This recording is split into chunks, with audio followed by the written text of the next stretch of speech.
taon pa lamang nagtatrabaho si Emma sa pamilya ni Ben. Ngunit madalang lamang niya kung makita ang binata. Simula nang tumungtong ito ng 18 anyos, ay umalis na ito ng mansyon at mag-isang tumira sa condo unit nito. Ngunit gayon pa man, hindi mapigilan ni Emma ang ma-in-love sa binata tuwing uuwi ito ng mansyon. Ngunit kahit anong papansin niya kay Ben, ay bata pa rin ang turing nito sa kanya. Tulad na lamang isang araw nang bumisita si Ben sa magulang nito, ang amo ni Emma. "Oh, there you are. Emma iha, buksan mo ang gate dahil parating na ang Kuya Ben mo." Nagising ang natutulog na kaluluwa ni Emma sa narinig at mabilis na iniwan ang kanyang ginagawa sa kusina. "Oh, talaga po ma'am? Parating ang senyorito?" "Oh yes, iha. Kaya maghintay ka na sa labas at buksan ang gate kapag narito na siya." Okay, sige po ma'am. Yes, pauwi ang senyorito ko." Masayang wika ni Emma na ikinatawa ng ginang. Hindi nagtagal ay dumating na si Ben, sakay ang sariling sasakyan. Tinakbo naman ni Emma ang gate at agad minuksan. "Yes, welcome home, senyorito, my loves." Masayang wika niya na ikinakunot ng noo ng gwapong binata. "Huh? What the? Emma, pwede bang tumigil ka sa kakatawag sa akin ng senyorito, my loves? Will you please just stop calling me that? Simula noon, ayan na ang tawag mo sa akin Striktong wika ng binata. "Ay, ang sungit naman ng gwapo kong my loves. Alam mo naman na noon pa lang ay crush na kita, hindi ba? Vocal ako sa nararamdaman ko at alam ito ng mami mo." Napailing si Ben at pumasok na sa loob ng bahay. "So, kumusta ka, senyorito? Na-miss mo ba ako? Isang taon na ako dito pero 3 beses ka palang umuwi rito sa atin Okay, magagawin ka ba?" Pangungulit ni Emma rito. "Emma, nandito ako kasi I'm going to talk to my parents. May papakilala na akong babaeng pakakasalan ko at dadalhin ko siya rito bukas." "What? Are you serious? Totoo ba yan?" Gulat na tanong ng dalaga at napatigil pa si Ben sa paglalakad dahil sa pag-i-English niya. "Stop speaking English. Hindi bagay sa'yo." "Ouch naman, senyorito, my loves. Nakakasakit ka na Hindi mo ba ako namimiss? Alam mo bang pag-aaralin ako ng mami mo malapit sa kung saan ka nakatira? May school malapit sa condo mo, kaya doon ako mag-aaral." "Wait, what? Who told you that?" Mami mo nga. Doon daw ako mag-aaral at titira ako sa condo mo. You know what? 3rd year college na ako, kaya magsasama tayo ng 2 taon sa isang bubong. Kinikilig na wika ni Emma. "You mean, balak ng mami na paaralin ka at sa akin ka titira hanggang sa magtapos ka?" Tumpak mahal ko. Kaya humanda ka dahil araw-araw mo na akong makikita. Napailing palalo si Ben at hindi umimik sa dalaga. Dumiretso na sa loob ng kusina si Ben at doon nakita ang kanyang ama at ina. "Oh, welcome home, son. Nagulat kami nang sinabi mong uuwi ka ngayon. Anong meron?" Ngiting tanong ng ginang. "Hi mom, hi dad. But first, ako muna ang magtatanong. Ano itong nalaman kong pag-aaralin mo si Emma at sa akin siya titira?" "Oh, yeah. Nasabi na pala ni Emma sa'yo. Yes, son, it's true. Bala kong paralin si Emma sa school, malapit sa condo mo. At saka, para may kasama ka." "Ma'am, hindi na ako bata at hindi ko kailangan ng kasama. Masaya na po akong mag-isa at lalong hindi ko kailangan si Emma sa condo ko." "Ay, no but, son. Please, Maawa ka sa batang yan. Galing siya sa probinsya at wala ng pamilyang naiwan. Alam mo naman siguro kung bakit siya napunta sa atin, di ba? Nasunog ang palaya natin sa probinsya at naubos ang kanyang buong pamilya. So kailangan nating bayaran man lang ang kabutihan ng pamilya niya sa atin. Huminga ng malalim si Ben dahil naalala niya ang nakaraan.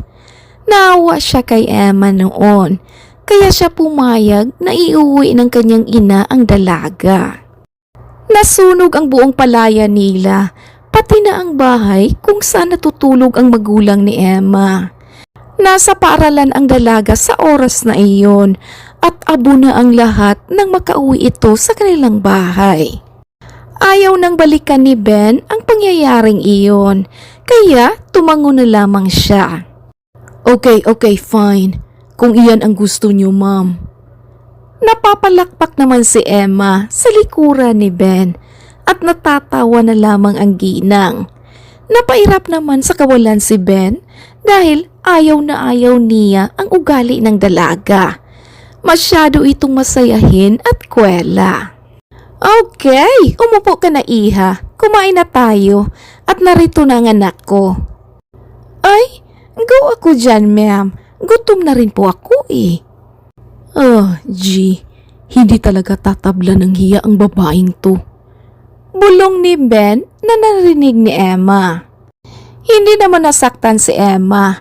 Bagkus ay ngumiti ito at lumapit ng upuan. Magkatabi na sila ni Ben. So Kuya Ben, may girlfriend ka na? Ang sabi mo kanina ay balak mong ipapakilala bukas ang babae mo. Seryoso ka ba dyan?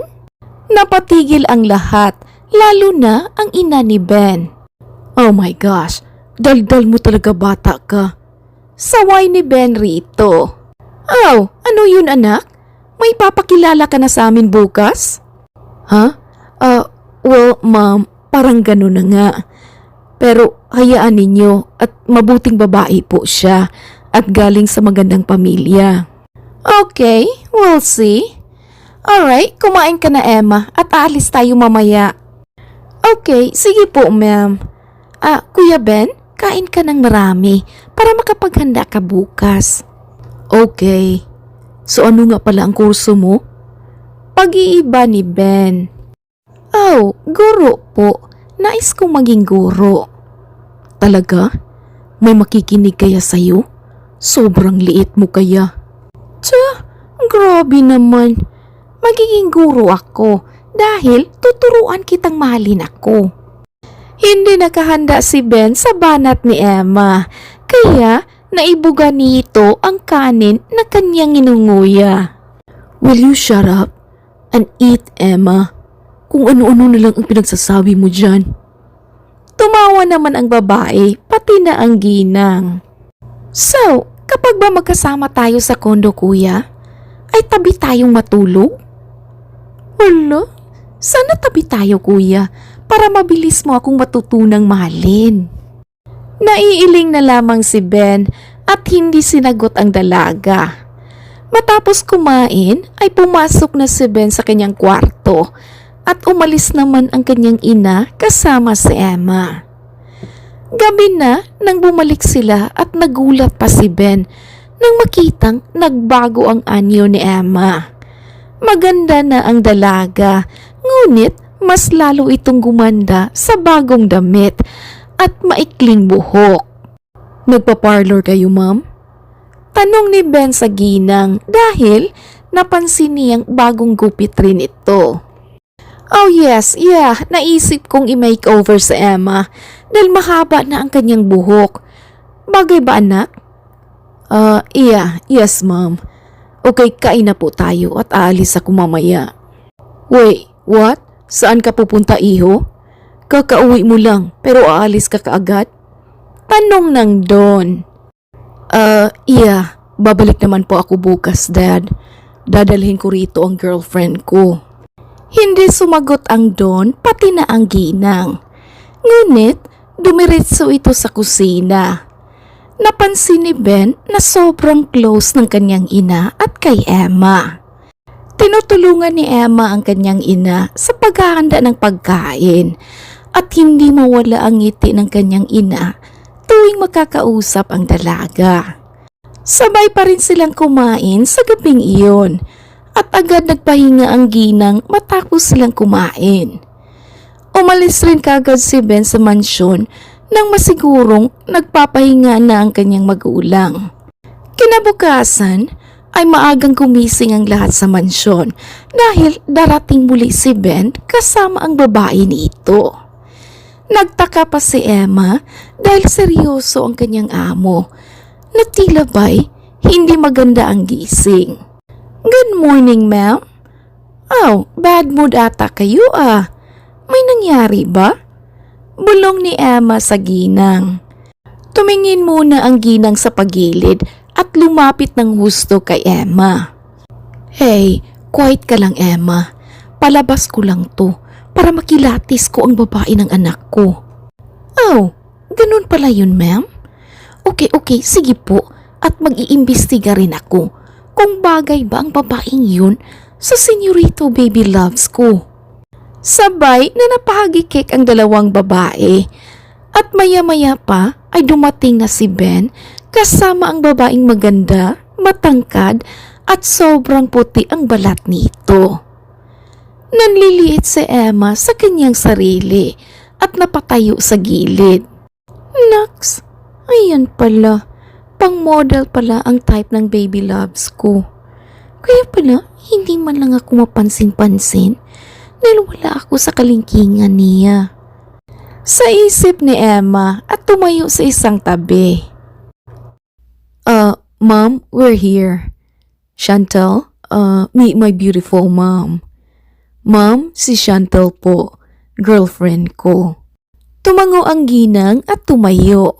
Bumeso naman ang babae at niyakap pa ang ginang. "Oh, hi! Nice to finally meet you, tita. You know what? Ilang buwan na kami ni Ben. Pero ngayon lang niya ako naipakilala sa inyo." "Ah, I see. Okay, upo ka iha. Emma, bakit ka pa nakatayo dyan? Upo ka na sa tabi ni Ben at kakain na tayo." Nagtaka naman ang babae, ngunit tumango naman si Emma. "So, paano kayo nagkakilala ng anak ko, Chantal? At anong ginagawa mo ngayon?" Taas kilay na tanong ng ginang. Sa isang bar po, tita. You know what? He's so handsome at nahulog kaagad ang loob ko sa kanya. And guess what? I'm a model at nakarating na rin ako sa iba't ibang bansa. Do you know how to cook? Oh no, tita. Do you know how to iron? Napailing lang ang babae. How about any household chores? Alam mo ba? Oh no, tita. We have a lot of maids in our house and I don't need to do those. I see. And how's your parents? They are so wonderful, tita. Thank you for asking. They got another company, you know, at mas masaya na sila ngayon kaysa noong mabibilang lamang ang company meron kami. You know what, Chantal? To tell you honestly, for me, mas gusto kong maging manugang ang marunong sa bahay. I want someone who can take care of my only son. Frankly speaking, ayaw kita para sa anak ko. Ayoko sa babaeng maarte at lalong-lalo na yung spoiled brat. Matapang na pahayag ng ginang. Natahimik ang lahat at mabilis na tumakbo palabas ang babae. Habang si Ben naman ay hinabol ang girlfriend na nag-walk out. Naku, grabe. Kinakabahan ako, ma'am. Baka magalit sa inyo si Senyorito my loves. Pinahiya ninyo ang girlfriend niya. Wika ni Emma na ikinailing ng ginang. Ay, dapat lang. Makikita naman natin na hindi siya yung tipong babaeng maiiwan sa bahay, di ba? Ayokong magkaroon ng girlfriend ng anak ko ng isang babaeng tulad niya. Tulad ko po ba ang bagay kay Senyorito, ma'am? Biro ni Emma na ikinatawa ng babae. Ay, Diyos ko, Emma. Okay, mag-aral kang mabuti dahil may plano ako sa iyo. Tuwang-tuwa na kumain si Emma at bumalik naman kaagad si Ben. Mom, what in the world? Why did you do that? Sinaktan mo si Chantel. Mahal mo ba siya, anak? Kasi kung hindi, break up with her. Ayoko sa isang tulad niya at hanggang doon na yun. Ma, hindi naman pwedeng kayo na ho ang magdidesisyon sa buhay ko. Malaki na po ako, ma'am. Yes, I know, anak. Ngunit bilang nanay mo, ay gagawin ko ang lahat para sa ikabubuti mo. Hindi na lamang nakipagsagutan si Ben dahil kilala niya ang kanyang ina. Kailanman ay hindi siya mananalo sa ginang. Kinabukasan ay nagulat si Emma nang makitang nasa kusina na si Ben. Oh, dito ka natutulog, senyorito, my loves? What? Bakit? Bawal ba? Bahay ko rin naman to ah.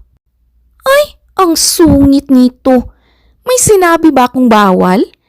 Nagtaka lang ako dahil sa tuwing uuwi ka rito ay hindi ka naman rito natutulog ah. Dito ako natulog dahil isasabay na kita pauwi sa kondo. Wala na akong oras next month kaya sumabay ka na sa akin. Hala, di ba next month pa ang klase ko? Nakikinig ka ba? Sabi ko, wala na akong oras next month para sunduin ka rito. Sa tingin mo, papayag ang mami na hindi kita susunduin? Now, pack your things at aalis tayo maya-maya. Napatulala naman si Emma, ngunit bigla siyang napangiti. Hala, magkakasama ko na ang crushie ko. Senyorito, my loves, para na tayong mag-asawa simula bukas. Yes, mag-aaral akong muli at magkakasama ko pa ang senyorito, my baby loves ko.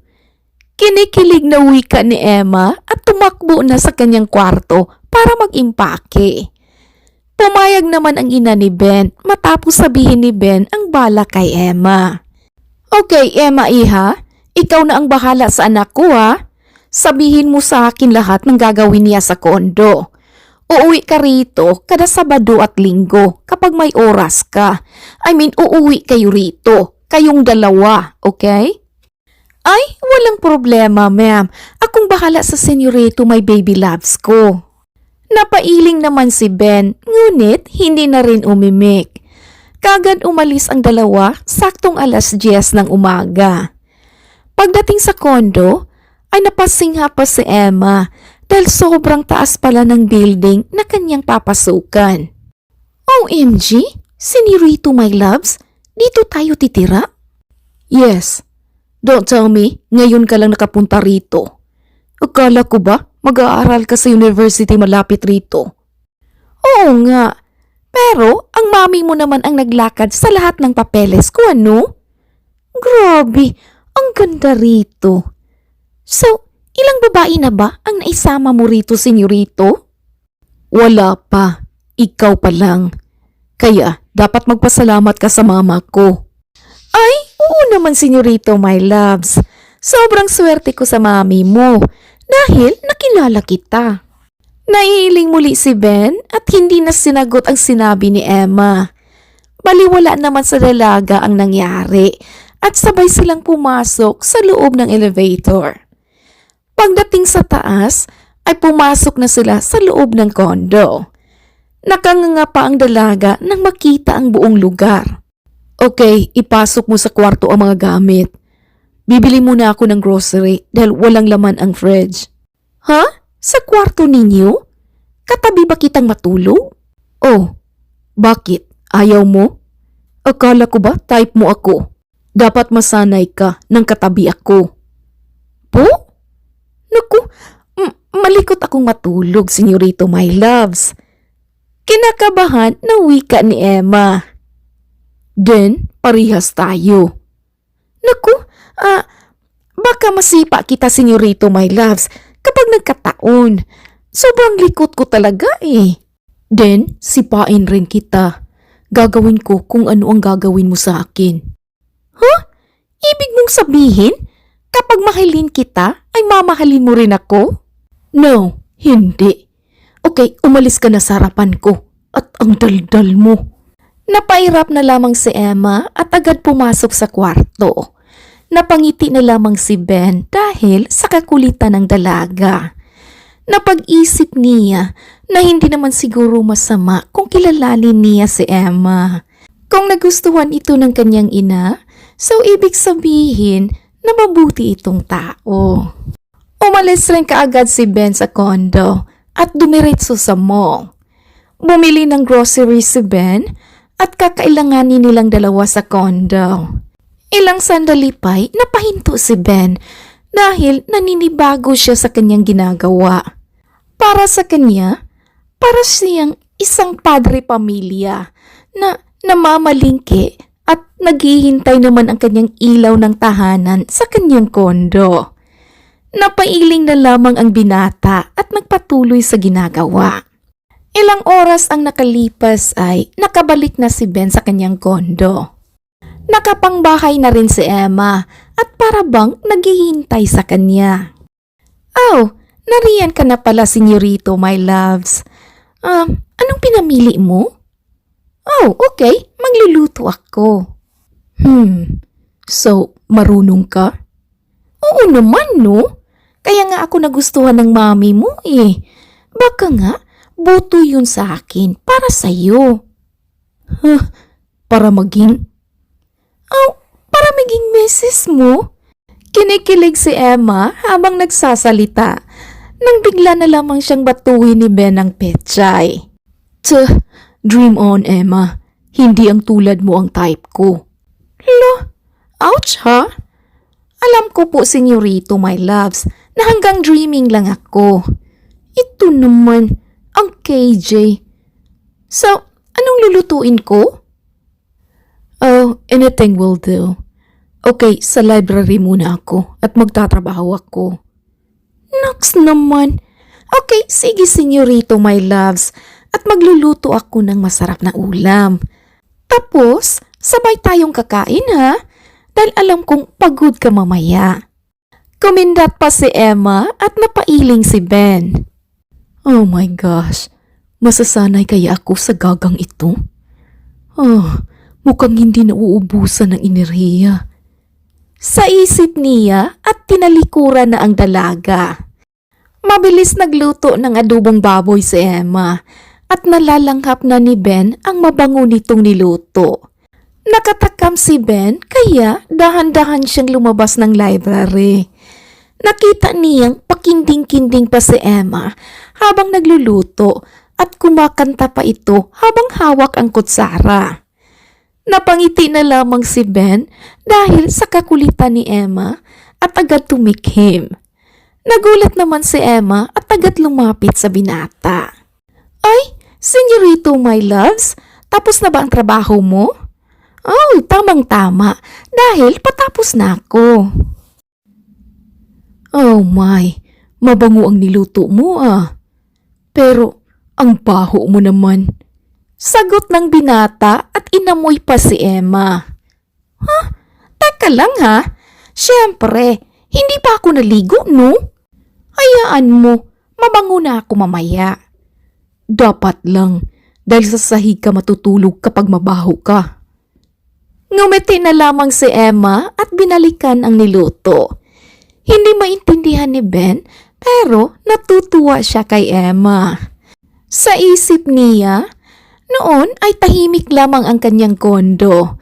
Ngayon ay maingay na kahit sila lang dalawa ng dalaga.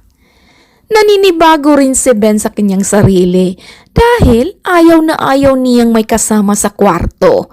Ngunit doon niya balak patulugin si Emma.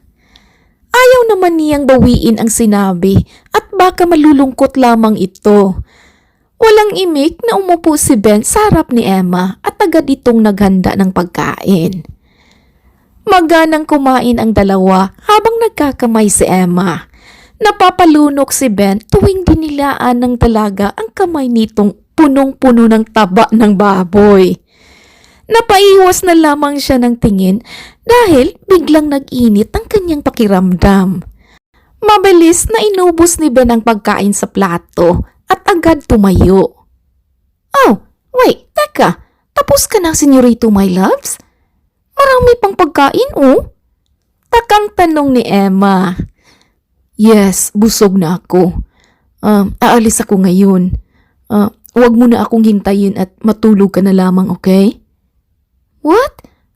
Saan ang punta mo? Sa bar lang. May usapan kami ng barkada ko. May kailangan rin kaming pag-usapan tungkol sa negosyo namin.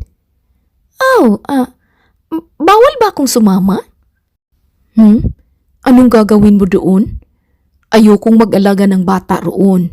Matulog ka na lang nang sa gayon ay lumaki ka kahit kunti. Hindi na lamang umimik si Emma at nagpatuloy sa pagkain. Tumalikod na rin si Ben at pumasok sa kwarto. Nakaramdam ng lungkot si Emma, ngunit kaagad itong inalis at pagkanta-kanta pa habang nagliligpit ng pinagkainan. Maya-maya pa ay lumabas na si Ben. Sobrang ayos ng suot nito at halatang galing sa ligo. Hulo? Nox, ang bango ng senyorito my loves ko. Okay, ingat ka ha. Huwag palasing. Hindi sumagot si Ben, ngunit napapangiti siya habang lumabas ng kondo. Para bang nasasanay na ang binata sa tawag sa kanya ng dalaga at hindi na siya naririndi nito. Pagdating sa bar ay agad uminom ang grupo. Samantalang si Emma naman ay agad naligo matapos maglinis ng kusina. Nakaramdam ng antok ang dalaga kaya agad nitong pinikit ang mga mata hanggang sa lamunin ng antok. Si Ben naman ay hindi matigil sa kakaisip kay Emma kung ano ang ginagawa nito sa kondo. Balisa ang binata mula nang makatapak sa bar at makasama ang grupo. Napansin nito ng grupo kaya tinanong siya. Hey, pare, may problema ba? You look bothered. Oh, wala. Nasa kondo ko kasi ang ampo ni Mami eh. Hindi ko na ibigay ang code ng kondo. Baka umalis yun at hindi na makapasok sa loob. Oh, so babysitter ka pala ngayon pare? So ilang taon na ba yung ampo ng mami mo? Running 20. Third year college na rin siya sa susunod na buwan. Oh, himog na pala. Kung sa prutas pa, ay pwede nang kainin. Napuno ng hiyawan at tawanan ang grupo ni Ben. Ngunit, napailing lamang ang binata. Hindi mapigilan ng binata na isipin ang sinabi ng kaibigan. Hindi tuloy niya napigilan ang sarili na alalahanin ang muka at katawan ni Emma. Maganda naman si Emma at may kaputian rin ang balat. Masyado nga lang itong maliit. Napangiti si Ben at agad tumayo sa upuan. Oh, pare, saan ka pupunta? Uuwi na ako at baka ano na nangyari sa babaeng yun. Oh, talaga ba? Ipakilala mo kami sa baby na yan, pare ah. Baka di mo type, sa amin na lang. Dream on. Maraming isda dyan oh. Mamili ka dyan. Huwag yung inosente ang pagdiskitahan mo. Tumawa muli ang grupo at umalis na rin si Ben. Habang nasa daan ay napatanong si Ben sa kanyang isipan kung gising pa ba si Emma at hinihintay ba siya nito. Oh, silly me. Bakit ako hihintayin ng babaeng yun eh? Hindi ko nga siya pinapahintay. Tulog na siguro ang makulit na babaeng yun. Bulong na lamang niya at binilisan ang takbo ng sasakyan. Pagdating sa kondo ay patay na nga ang lahat ng ilaw. Senyales na tulog na nga si Emma. Dahan-dahan na pumasok si Ben sa kwarto at napangiti siyang makitang tulog na nga ito. Halos kunin na lahat ng dalaga ang buong espasyo ng kama. Unti-unting inayos ni Ben ang pagkakahiga ni Emma at dahan-dahang tumabi rito. Hindi alam ng binata ang nararamdaman sa oras na iyon. Unang beses niyang may makatabing babae sa pagtulog. Hindi rin naman siya makakatulog sa sofa, kaya pinagpatuloy niya ang pagtabi sa dalaga. Pipikit na sana si Ben nang biglang yumakap sa kanya si Emma. Napatigil si Ben at hindi makagalaw sa pagkahiga. Oh, goodness. This girl, bakit ang likot nito? Nakatihaya na si Emma at nakahinga na rin ng maluwag si Ben. Ngunit, hindi pa man nakagalaw si Ben, ay ang paa na naman ni Emma ang nasa kanyang katawan. Niyakap pa siya ng dalaga na parabang isa siyang malambot na unan. Huminga na lamang ng malalim si Ben at hinayaan ang dalaga.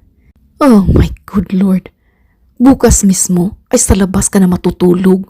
Sobrang likot mong babae ka. Uwika niya at pinikit ang mga mata. Kinabukasan ay maagang nagising si Ben at tulog na tulog pa rin si Emma. Tumutulo pa ang laway ng dalaga na ikinailing niya.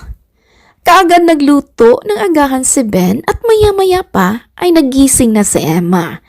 Buhaghag ang buhok nito at hindi pa nakahilamos. Oh, good morning, senyorito baby loves. Maganda ba ang tulog mo? Nothing's good in the morning. Mamayang gabi ay sa sala ka matulog. Sobrang likot mo at halos akuin mo na ang buong kama. Ha? Ginawa ko yun? Ay, grabe. Ang lambot naman kasi ng kama ninyo eh. Okay, hayaan ninyo at ikaw muna ang unang matutulog mamayang gabi.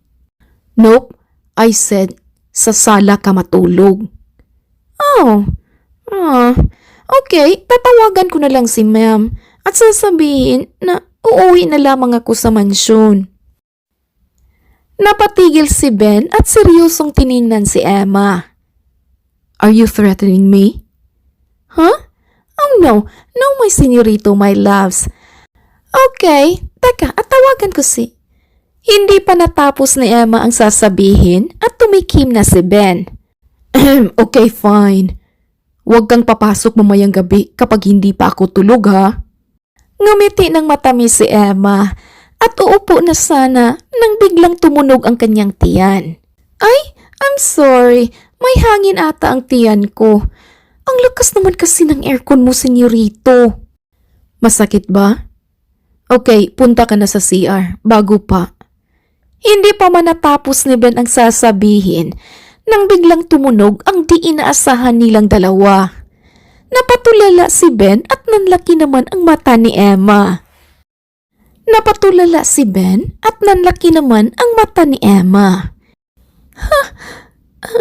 Senyorito, my loves, mukhang nakatai ata ako. Bulong ni Emma, narinig ng binata. Dumagundong ang boses ni Ben sa loob ng kondo. Napatakbo na lamang si Emma papasok sa banyo at agad nilak ang pinto. Pulang-pula ang mukha ni Emma habang namimilit sa sakit ng tiyan. Ay, Diyos ko naman, nakakahiya. Anong nakain ko? At sobrang sakit naman ata ng tiyan ko. Nakakahiya kay Senyorito Ben. Diyos ko, uy, semento, lamunin mo na ako. Naiiyak na wika ni Emma. Samantalang si Ben naman ay galit na galit habang kumuha ng spray sa aparador. Pinuksan pa ng binata ang pinto palabas ng kondo upang lumabas ang amoy na iniwan ni Emma. Oh my goodness, what in the world? What a disaster! Nasabi na lamang niya at pinagpatuloy ang ginagawa. Halos 1 oras si Emma sa loob ng banyo hanggang sa katukin siya ni Ben sa labas. Hey, ano ba? Kitang hindi pa tapos ang tao eh. Inis na wika ni Emma. Hey, babae, don't you know, kakain na tayo? Magmadali ka dyan. May gamot akong hinanda para sa'yo, kaya dalian mo. What? No, ayoko. Kumain kang mag-isa dyan. Hindi ako lalabas rito hanggang hindi ka aalis. Aba, ikaw pa ang may ganang magalit? Kundo mo ba to? Alam mo, may mainam ngang tawagan si Mami at uuwi ka na ngayon din. Nanlaki ang mata ni Emma at mabilis na naghugas ng kamay. Kanina pa siya tapos, pero pinili niyang magkulong dahil sa hiya. Kaagad lumabas ng banyo si Emma at tumambad sa kanya ang galit na muka ni Ben. Okay, sorry na po, Sir Ben. Pangako, magpapakabait na po ako. Nagulat naman si Ben sa pagtawag sa kanya ng Sir Ben ni Emma.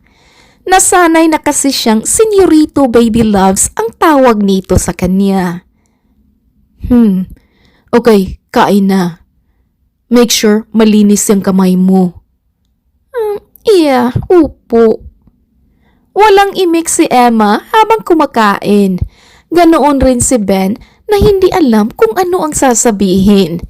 Pinili na lamang ng binata na tumahimik at baka nahihiya pa ang dalaga sa nangyari. Matapos kumain ay kaagad umalis si Ben at dumiretso na sa kumpanya. Nakahinga naman ng maluwag si Emma dahil nag-iisa na lamang siya sa loob ng kondo. Kaagad nilinis ni Emma ang buong kondo at bumalik na sa dati ang amoy nito. Lumipas ang ilang oras ay napansin ni Emma ang isang kwarto na nasa dulo ng kondo. Dahan-dahan itong binuksan ni Emma at nagulat siyang makita na isa pala itong kwarto. Oh, may kwarto pa pala rito? Bakit hindi ako dito nilagay ni Senyorito? Okay. Tamang-tama at ayoko munang makatabi ang lalaking yun. Dito muna ako. Wika niya at agad nilinis ang kwarto. Kumuha ng bagong kumot at bedsheet si Emma at sa isang iglap lang ay maganda at malinis na ang buong lugar. Napangiti si Emma dahil may sariling kwarto na siya sa kondo. Hapon na nang maligo si Emma at agad nagluto ng pagkain. 7:00 na at wala pa rin si Ben, kaya nauna siyang kumain ng hapunan. Pagkatapos ay pumasok na sa kwarto at agad natulog. 10:00 na ng gabi nang dumating si Ben sa kondo at nagulat pa siya dahil sobrang linis ng lugar. Nice. Nahihiya rin pala ang makulit na babaeng yun. Tulog na kaya yun? Dahan-dahan na binuksan ni Ben ang kwarto at nagulat siya dahil wala si Emma sa loob. Oh, where is she? Oh my, umalis ba siya? Tinawagan ni Ben ang kanyang ina, ngunit bago pa ito makasagot ay agad niyang pinatay ang tawag dahil naisip niya na baka nasa huling kwarto si Emma. Dahan-dahan siyang lumapit sa pintuan ng kwarto at nakalak ito. Kinuha ni Ben ang susi at agad nabuksan ang kwarto. Napailing na lamang siya nang makitang malapit nang mahulog si Emma sa hinihigaan nito. Oh my goodness, ang likot mo talagang babae ka. Dito mo pa naisip na matulog? Ang liit ng kama rito. Bulong niya at dahan-dahang kinarga na parang bagong kasal si Emma at dinala sa kanyang kwarto. Napahalinghing pa si Emma at inaamoy-amoy ang dibdib ni Ben. Dahan-dahan itong pinahiga ni Ben sa kanyang kama. Napangiti na lamang ang binata habang tinitigan ang mahimbing na natutulog na si Emma. Okay, sleep tight my beautiful Emma. Dito ka na matulog. Don't worry, hindi na ako galit. Bulong niya at niyakap ang dalaga. Kaagad nakatulog si Ben dahil sa init ng katawan ni Emma. Nagising naman kinabukasan si Emma, nagulat na gulat. Oh, wait, paano ako napunta rito? At bakit magkayakap kami ni Ben? Tatayo na sana si Emma nang bigla siyang yakapin muli ng binata. Hey, matulog pa tayo please? Masakit ang katawan ko dahil ang bigat mo palang babae ka. Bulong ni Ben habang nakapikit. Nais matawa ni Emma, ngunit nahihiya pa siya sa binata. Sir Ben, magluluto na po ako. Senyorito my loves, yan ang itawag mo sa akin. Sinanay mo ako, tapos babaguhin mo dahil lang sa nangyari kahapon? Napairap na lamang si Emma at humiga muli. Tumalikod siya sa binata at nagulat siya nang bigla siyang yakapin ng mahigpit ni Ben. Oh, teka po, hindi ako makahinga. Masanay ka na dahil pagkatapos mong mag-aral ay ikakasal ka rin sa akin. Alam kong iyan ang plano ni Ma'am, kaya kaniya pinasama sa akin para masanay tayong dalawa. Nagulat si Emma at hindi nakagalaw. Oh, senyorito, alam kong hindi mo ako type, kaya huwag kayong magsalita ng ganyan. Oh, it's okay. Naisip ko na hindi naman masamang kilalanin ka. Ang problema lang ay baka hindi mo ako magustuhan o di kaya ay magbago ang mararamdaman mo sa akin. Kaagad lumingon si Emma kay Ben. Wait, seryoso ka ba, senyorito, my loves? Kasi kung magbabago pa ang nararamdaman ko sa iyo, ay baka noon pa. Hello, 1 taon na akong may gusto sa iyo, Nino. Kahit pa napakasungit mo. Ngumiti si Ben at hinalikan ang tungkil ng ilong ni Emma. Okay then, I'll open my heart for you. Huwag ka lang maghanap ng iba dahil sobrang siluso ko.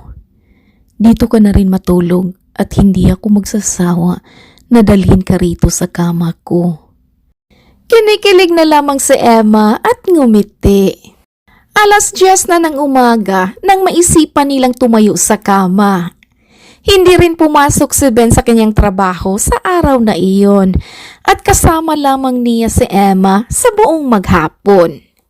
Mabilis lumipas ang araw at papasok na nga sa klase ang dalaga. Hinatid pa ito ni Ben sa university kahit sobrang lapit lamang nito sa kanyang kondo. Hey, wait. Sobrang ikli naman ang palda mo, babae. Baka masilipan ka nang wala sa oras niyan. Uy ka ni Ben nang mapansin ang suot ni Emma. What? Anong pinagsasabi mo, senyorito, my loves?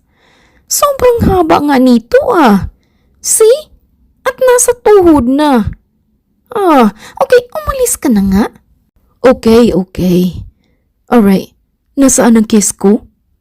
Huh? Oh my gosh, hello? Hindi kita nobyo, no? Hindi ka nga nanligaw sa akin. Kahit naman crush kita, ay kailangan mo pa rin akong ligawan. Pero, saka na yun kapag tapos na ako sa pag-aaral. Ngumiti nang napakatamis ang dalaga at tinapik sa balikat si Ben. Napailing na lamang ang binata, ngunit ngumiti na rin. Okay, enjoy, Emma. Susunduin kita rito mamaya, ha? Okay, thank you, my senyorito baby loves. Hindi mapigilan ni Ben na kiligin sa oras na iyon. Alam niya sa kanyang sarili na may nararamdaman na rin siya sa dalaga. Hindi mahirap mahalin si Emma dahil sa angking kakulitan nito. Natatawa pa rin si Ben sa tuwing maalala niya ang nangyari kay Emma. Lihim niya itong pinaalam sa kanyang ina na hindi naman matigil sa kakatawa. Lumipas ang buong araw at tinupad ni Ben ang kanyang sinabi kay Emma. Sinundo niya ang dalaga at kumain sila sa labas. Kilig na kilig naman ang nararamdaman ni Emma at sinasama siya ng binata saan man ito magpunta. Estrekto pa rin si Ben kay Emma, ngunit kagad itong mawawala dahil sa kakulitan ng dalaga. Lumipas ang 2 taon at nakapagtapos na ng pag-aaral si Emma. Napaiyak sa tuwa ang ina ni Ben at niyaka pa ang dalaga. Okay, it's time, iho. Uwi ka ng ginang kay Ben. Nagtaka naman si Emma, ngunit nagulat na lamang siya nang biglang hawakan ni Ben ang kanyang kamay at lumuhod sa harapan. Emma, nais ng mami na ikasal tayo kapag tapos ka na sa pag-aaral. Hmm? Wait. Masyado naman atang mabilis, senyorito. Mag-enjoy na muna po tayo. No, tama ang sinabi ni Mami sa akin noon. Ikaw ang babaeng para sa akin. Marunong sa bahay at handa akong alagaan. Ngunit, alam mo namang pinagtutulungan natin ang gawain sa kondo, right? Naku, senyorito, totoo ba ito? Hindi ka ba napilitan lang? Nope. Well, iya, noong una ay ayaw ko talaga sa'yo. Masyado kang makulit at madaldal. Ngunit, sa 2 taon na nakasama kita sa kondo, ay alam kong ikaw ang para sa akin. Mahal kita, Emma. Please, let's get married soon. As soon as possible. Napaiyak naman sa tuwa si Emma at niyakap ang binata. Yes, magpakasal tayo sa lalong madaling panahon, my senyorito baby loves. Unti-unting hinalikan ni Ben ang labi ni Emma at napapikit na lamang ang dalaga. Thank you, Lord. Dream come true ata to. Dahil magiging asawa ko na ang crush ko. Sinong mag-aakala na magustuhan rin ako ng lalaking imposibleng maging akin? Malambot rin pala ang puso ng istrikto kong amo. Napangiti na lamang si Emma at niyakap si Ben matapos bitawan ng binata ang kanyang labi. Ilang buwan lamang ang lumipas ay ikinasal na nga sila sa simbahan. Imbitado ang kanilang mga kaibigan at buong pamilya ni Ben. Namuhay ng masaya ang mag-asawa kasama ang ina at ama ni Ben. Ang dating ma'am ni Emma, ngayon ay naging nanay na niya. The end. Hello mga kaibigan, it's me, Ethel MC. I hope you enjoyed the story. Alright. And by the way, I'm sorry that absent ako for 2 months. Kasi balik ako sa dati kong trabaho. Tapos, may new project ako. Ngayon na tapos na ang new project ko, balik na naman ako sa pag-narrate. Balik na naman ako dito sa Kulay TV. Alright, yay! Mag-storytelling na naman tayo.